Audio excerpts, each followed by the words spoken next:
Assalamu alaikum. Hope you all are fine. Our today's topic is amplitude, time period, and frequency of a vibration. Chapter Sound, Class 8th General Science. प्यारे बच्चों,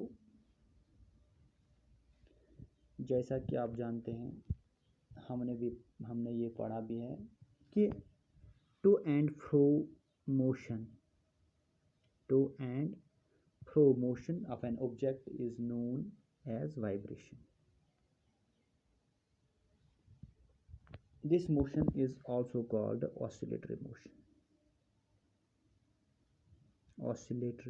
motion. प्यारे बच्चों, to and fro motion of an object, इसे हम कहते हैं vibration. इस motion को हम ऑसिलेटरी मोशन का नाम भी देते हैं। प्यारे बच्चों, ऑलरेडी आपने पहले क्लासेस में ये पढ़ा है ऑसिलेटरी मोशन और इसका टाइम पीरियड के मुताबिक आपने क्लास 7th में पढ़ा है। प्यारे बच्चों, कितनी ऑसिलेशंस पर सेकंड होती हैं इस ऑब्जेक्ट में, इसे हम कहते हैं फ्रीक्वेंसी ऑफ ऑसिलेशन। यानी we can say the number of oscillations per second is called the frequency of oscillation. Number of oscillations per second, it is called frequency of oscillation.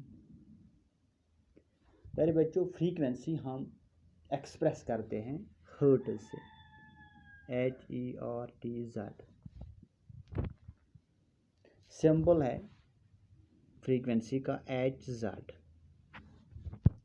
प्यारे बच्चों, फ्रीक्वेंसी ऑफ 1 हर्ट्ज, अगर हम कहेंगे frequency of 1 hertz, हम कह सकते हैं it is 1 oscillation पर सेकंड। 1 ऑसिलेशन पर सेकंड, एक सेकंड में एक ऑसिलेशन। अब अगर एक ऑब्जेक्ट 20 टाइम्स एक सेकंड में ऑसिलेट करता है तो उसकी फ्रीक्वेंसी क्या है?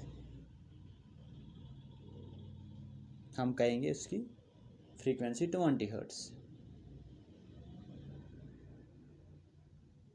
प्यारे बच्चों, आप मुख्तलिफ जानी पहचानी साउंड्स को ऑब्जेक्ट्स देखे बगैर, ऑब्जेक्ट जिनसे ये प्रोड्यूस होती है, इन ऑब्जेक्ट्स को देखे बगैर पहचान सकते हैं, जान सकते हैं कि ये किस चीज़ की आवाज़ है, ये किस चीज़ का साउंड है।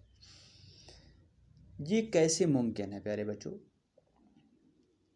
ये साउंड्स जिन्हें हम पहचानते हैं मुख्तलिफ होने चाहिए ताकि हम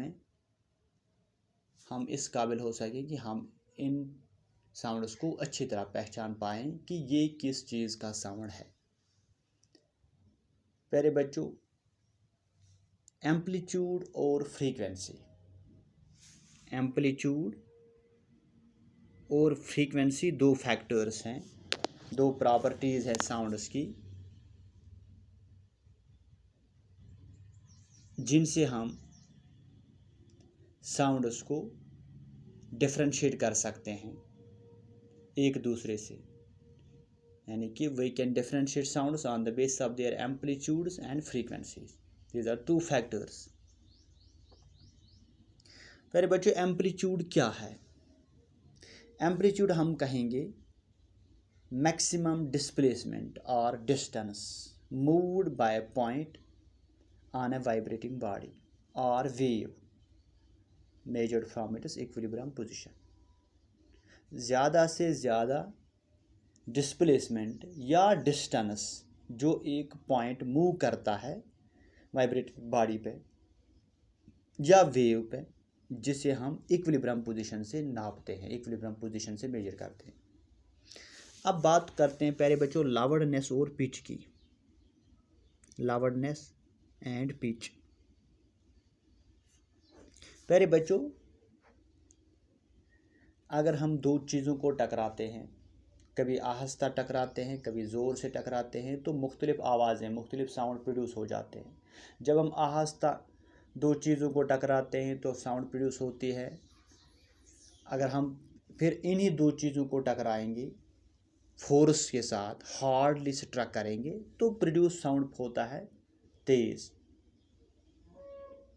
हम कहते हैं कि डिस्प्लेसमेंट जो है किस चीज़ का, जिस चीज़ से हमने दूसरी चीज़ को टकराया, वो मेजर है amplitude of vibration of that object. अगर हम एक टम्बलर और एक बाल लेंगे, बाल को किसी रस्सी से बांधेंगे और टम्बलर से उसको टकराएंगे, अगर आहिस्ता आहिस्ता टकराएंगे तो वो थोड़ा दूर तक चली जाएगी, बाल थोड़ी दूर तक चली जाएगी, टम्बलर में वाइब्रेशंस प्रोड्यूस होंगी, वहाँ से आवाज़ प्रोड्यूस होगी। अगर फिर हम इसी टम्बलर के साथ इस बाल को हार्डली स्ट्रक करेंगे तो साउंड ज़्यादा प्रोड्यूस होगा, वहाँ से बाल दूर चली जाएगी। इस डिस्प्लेसमेंट जो बाल में आता है, ये मेजर है amplitude of the vibration of the tumbler. Tumbler में कितनी वाइब्रेशन प्रोड्यूस हुई। प्यारे बच्चों, लाउडनेस साउंड की प्रपोर्शनल है to the square of the amplitude,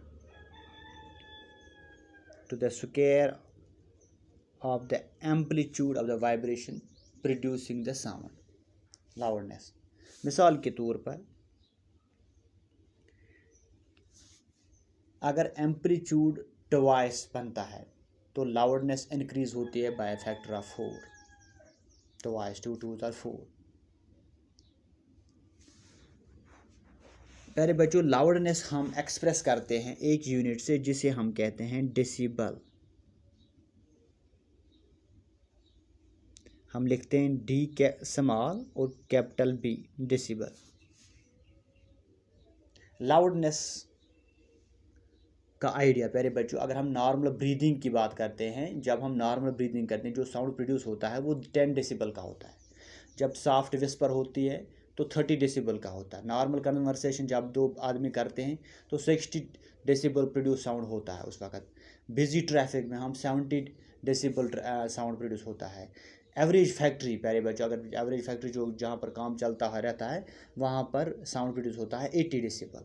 अब वो 80 डेसिबल प्यारे बच्चों, जो नॉइज़ होता है, जो ये साउंड प्रोड्यूस होती है, फिजिकली पेनफुल होता है, इंसान इसे बर्दाश्त नहीं कर सकता, उसे नॉइज़ कहते हैं, हम शोर कहते हैं, जिसे इंसान बर्दाश्त नहीं करता है।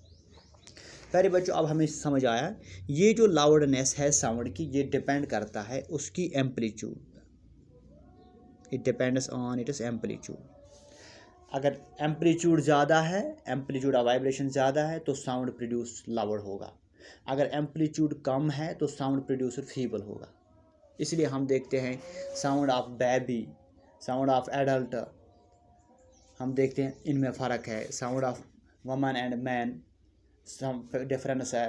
प्यारे बच्चों, ये जो फ्रीक्वेंसी साउंड की या वाइब्रेशन की, ये डिटरमाइन करते हैं श्रिलनेस, ये डिटरमाइन करते हैं श्रिलनेस या पिच की। फ्रीक्वेंसी जो होती है वाइब्रेशन की, इट डिटरमाइन्स श्रिलनेस और पिच। हम कहते हैं प्यारे बच्चों, अगर फ्रीक्वेंसी ऑफ वाइब्रेशन ज़्यादा है तो हम कहते हैं साउंड इज़ श्रिल। अगर फ्रीक्वेंसी ऑफ वाइब्रेशन ज़्यादा है, sound is shrill and has a higher pitch.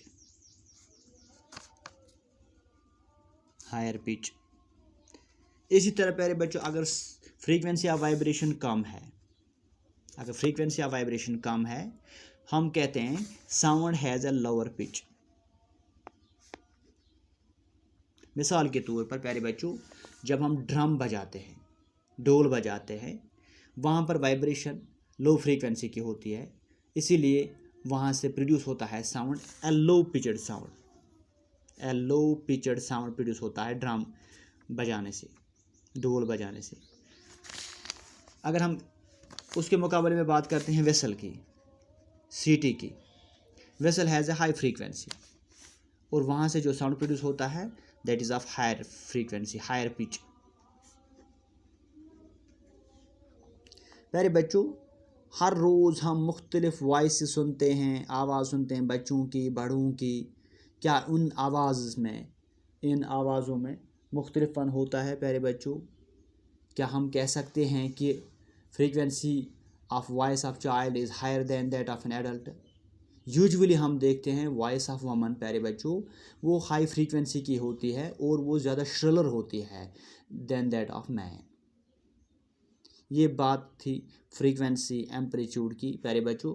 कल हम बात करेंगे इंशाल्लाह ऑडिबल और इनऑडिबल साउंड्स, किन साउंड्स को हम सुन सकते हैं, किस रेंज के साउंड्स को हम सुन सकते हैं और किस रेंज के साउंड्स को हम नहीं सुन सकते हैं, कौन सी फ्रीक्वेंसीज़ हम सुनने के लायक हैं हम इंसान और कौन सी फ्रीक्वेंसीज़ हम नहीं सुन सकते हैं। ज़्यादा फ्रीक्वेंसी वाले साउंड्स को हम क्या कहते हैं, ये हम इंशाल्लाह अगले टॉपिक में टच करेंगे। बाकी बस।